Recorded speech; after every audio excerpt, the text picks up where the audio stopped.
Hello guys, welcome back another day. I'm going to be talking about the comeback story of Avalanche GM Joe Sakic. Now, Joe Sakic has had an illustrious career in the NHL. As a player, he's won multiple awards and being one of the more successful players of all time. In his playing career with the Quebec Nordiques and the Colorado Avalanche, he posted 1,378 games. He got 625 goals, 1,016 assists, and 1,641 points. A great amount of stats on his part, and he had a ton of medals and a ton of awards in his career. Of course, won 2 cups with the Colorado Avalanche. He won the 1995-1996 Conn Smythe Trophy. He won the 2001 Lady Byng, 2001 Hart Trophy, and the 2001 Ted Lindsay.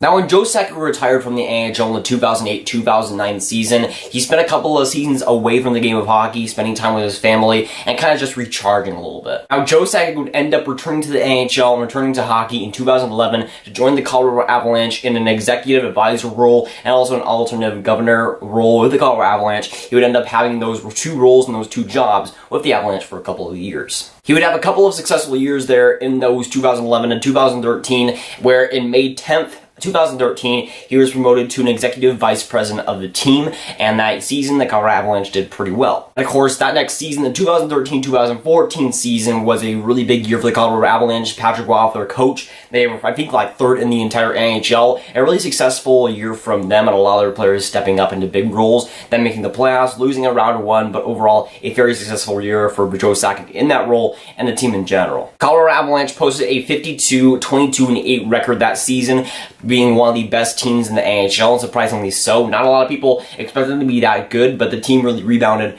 and was really a fantastic team, and it was looking like that team was going to be very, very good for the next few years. And this is where Joe Sakic really comes in. After that next season, Joe Sakic was promoted to the general manager, the official general manager of the Colorado Avalanche, and that's where his duties really began. Things were definitely looking up for the Colorado Avalanche as they just got Nathan MacKinnon and they were just starting to get rolling. It seemed as though the team had a bright future and the best was ahead of them. In the 2014-2015 season, things were supposed to be looking up and things were supposed to be continuing as they did in the 2013-2014 season. And let's just say it did not work out completely as planned for Joe Sakic and the team in general. They posted a 39-31-12 record. I think they just missed the playoffs, and overall was not a very successful year after being one of the best teams in the NHL. And in that little time frame, there wasn't a lot of moves that Joe Sakic made, not a lot of big ones, so at that time, there wasn't really too much. Maybe it was just a fluke of a season. Maybe they'll be right back as planned, and that was what Joe Sakic and the team was hoping for going into that 2015-2016 season. And that 2015-2016 season was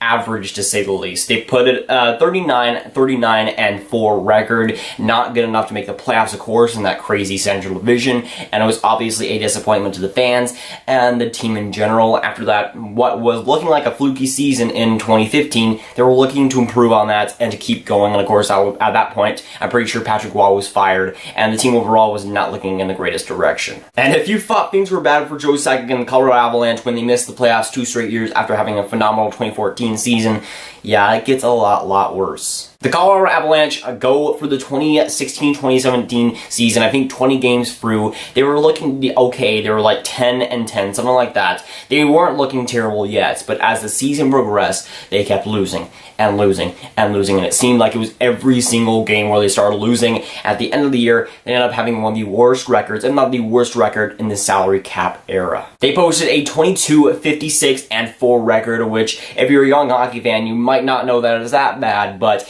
it is seriously one of the worst records that we've seen in NHL history. And while I think the 1974-1975 Washington Capitals, their inaugural year, will always go down as the worst team of all time, that was their expansion season. That was their inaugural season. For the Colorado Avalanche, they had expectations and were absolutely abysmal. And of course, when you look at that Washington Capitals team, that was 40 years ago. The Colorado Avalanche, that was them 1 year ago. And of course, this past season, it really came and it really was a lot better for them. Now, of course, after the 2016-2017 the season, Joe Sakic was definitely on the hot seat. Jared Bednar was definitely on the hot seat. Even though Joe Sakic wanted to keep him, the team overall was in a terrible situation, and the future for them was looking kind of bleak. So Joe Sakic was going into that offseason, at least I thought, he would have had to make some moves to kind of shake up the roster. Now, the only pretty notable thing he did that offseason was acquire Colin Wilson from the Nashville Predators, but even then, that was looked as a middle six signing and a middle six 6 trade. So the team overall was not looking that much better going into next season, so they didn't really make any moves to vastly improve their team, at least on paper. Now, the Colorado Avalanche were about a month through the season. It wasn't looking terrible, but it also wasn't looking great. They were kind of middling in the standings there. And towards the start of November, Matt Duchene had already been in the rumors for quite a long time, in the trade rumors, for about a year or so, after, of course, the Colorado Avalanche were historically bad. And Matt Duchene was a player that didn't really seem to fit with Colorado anyways. But at the start of November, the historic day, November 5th, 2017, the 3-team trade happened, sending Matt Duchene to the Ottawa Senators, Stuff coming back to Colorado, and Kyle Turris to the Nashville Predators. But in all honesty, looking back on it, it might have been the trade that saved Joe Sakic's career. It just seemed like a snap of a finger, and the team immediately was better for the Colorado Avalanche. Trading Matt Duchene somehow changed that whole locker room, it changed that whole team chemistry, and the team automatically went off to a better start because of it. Now, folks, it wasn't just Matt Duchene getting traded that jump-started the Colorado Avalanche after that. This is where good drafting and scouting comes in. Samuel Girard, who was a big part of that Kyle Turris trade, of that Matt Duchene trade, it helped the Colorado Avalanche and was a very, very solid young defenseman for them, and will be for the next immediate future for them. And of course, the draft picks that they've had in the last couple of years definitely helped too. Alex Kerfoot having a breakout season definitely helped. Tyson Jost having a great season as well definitely propelled the team. And of course, you've got to thank Nathan MacKinnon for getting off that great start after Matt Duchene was traded. It just seemed like after Duchene was traded, MacKinnon just was on fire. And somehow, someway, even though Nathan MacKinnon, I believe, was getting more minutes than Duchene, it just seemed like once Duchene was traded, MacKinnon got off to a beaming start. So just like after that, it was a immediate notice that MacKinnon was there, and MacKinnon was a force to be reckoned with. And they were in the playoff race, they were in that competitive bubble, the defense was very, very solid, the goaltending, Jonathan Bernier, was stealing games sometimes, and that offense was starting to roll. They were starting to get some depth, scoring, and of course Nathan MacKinnon was starting to become the Hart candidate that he ended up being.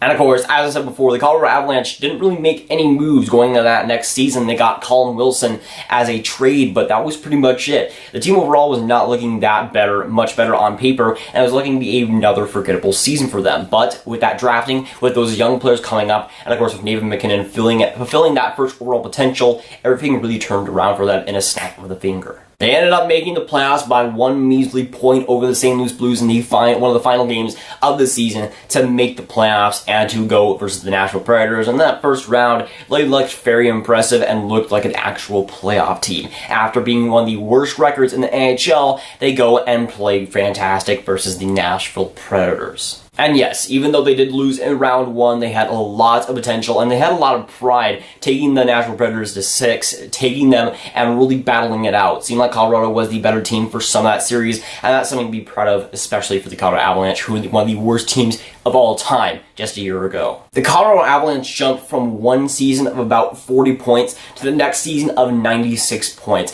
and that jump is ridiculous. That was a 50-point jump almost, and it was just crazy how much difference a year makes. It was looking like the bleakest future in hockey with the Colorado Avalanche to become one of the best young teams in the NHL. Really, the transformation was craziness. It was almost impossible on their end, but they got it done, and they got it done somehow. And just a year ago, Joe Sakic was looking like one of the worst GMs in the NHL. It looked like the Colorado Avalanche's future and the franchise was looking like a disaster. It was looking like a dumpster fire, and it just seemed like it was just a terrible fate for them. But 1 year comes, and 1 year comes by, and it completely changes. The entire future is so much different now because of the youth movement that they bring in. Now Joe Sakic is looking like a genius because of what he's done in the past few years. One trade, I think, saved his career as a GM for the Colorado Avalanche, and one trade, I think, saved the Colorado Avalanche this past season, and them becoming a playoff team. I think they have to give credit to the Ottawa Senators there. And it's also crazy, of course, they got Ottawa's first-round pick next season, and if Ottawa is a bad team like a lot of people expect them to be,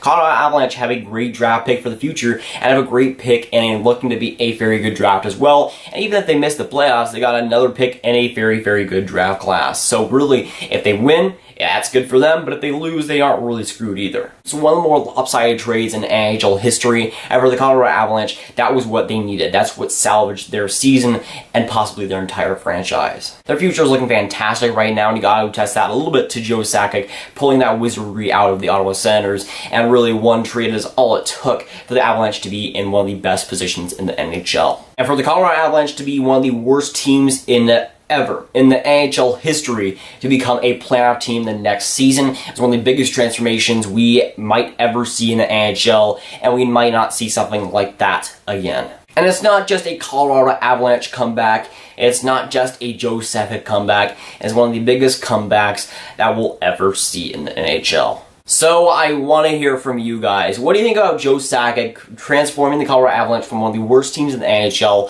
up to being a playoff team? And what do you think of their future and how they might perform? So that's going for it, guys. If you guys enjoy, make sure you like and subscribe. Again, tell me below, what do you think about Joe Sakic and his public perception? And of course, if he made that giant comeback like I think he did. And I'll see you guys later.